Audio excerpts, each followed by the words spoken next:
CCTV control room police two wheelers ను హోంమంత్రి అనిత ప్రారంభించారు.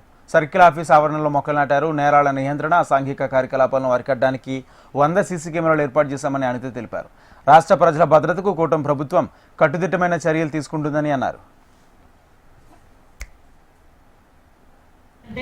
ఒక్కసారి గాంజా కేసులు కన్స్యూమ్ చేసిన మన ఏమంటారంటే మేము అమ్మలేదండి, మేము కొన్నారంతే, కొనలేదండి, తీసుకున్నామంతే, ఎవడో ఇచ్చాడు, ఇలాంటి పదాలను ఉపయోగిస్తారు.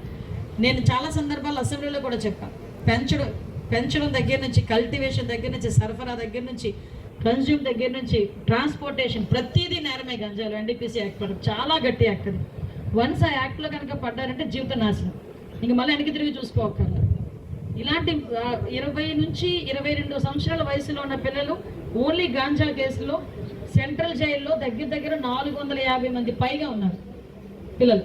అంటే వాళ్ళ జీవితాలు ఏ రకంగా నాశనం అయిపోతున్నాయి ఒక్కసారి మనం కూడా ఆలోచన చేసుకోవాలి. మీరే కాదు, అందరం కూడా దీని మీద పోరాడదాం.